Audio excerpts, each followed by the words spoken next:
له نورو هېوادوالو سره یې شیر کړئ او په ډېر څه به پوه شئ. هغه دوستان چې د دې خبر اورېدو ته له میاشتو ورته انتظار ول، نن تاسو باندې زیری کوم چې ولسمشر غني ته په نړیوالو کنفرانسونو کې د خبرو کولو پوره اجازت ورکړل شوی دی.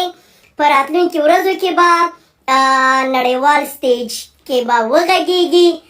ډېر هغه پټ رازونه به افشا شي او هغه سوالونه چې زما ستا او د نورو هېوادوالو په ذهنونو کې مختلف ډول سوالونه ګرځي، هغې ټولو سوالونو ته به ځواب ورکړل شي.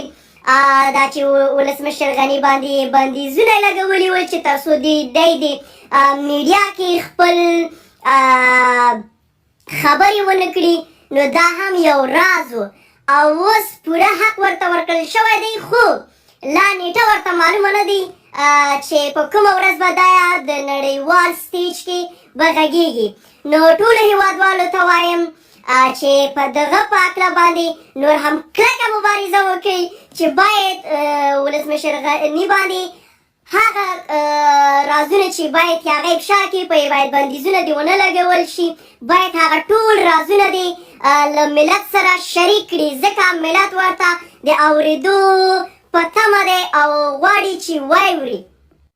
او دومه زیری به مې همدا وي دوستانو چې ولسمشر غني به په لنډو ورځو کې کابل ته بالاخره راځي او ولسمشر غني، جمع طالب، جمع امریکا دو هره ورځ ناسته کوي. که تاسې ته به معلومه وي چې تیر ځل دوحه ته راغلل طالبان او اوس هم په ترکیه کې دي، نو دوی به د نورو هېوادونو سره به هم ناسته کوي. د نړۍ ټول هېوادونو ډیپلوماتان، سیاستمداران به سره کینی، یوه داسې پرېکړه به کوي چې هغه د افغانستان په ګټه وي او نورو هېوادوالو یا نورو هېوادونو ته به زیان یا کوم خطر مواجه نه وي.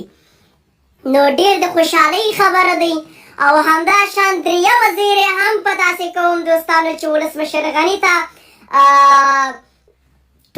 ټول هېوادوال پوهېږي چې اړتیا لري افغانستان. امنیتي مسؤلیت به حیبتیانو ته سپارل کېږي او نور د دولت چارې به ولسمشر غني او د ولسمشر غني باوري ټیم کسانو ته به سپارل کېږي.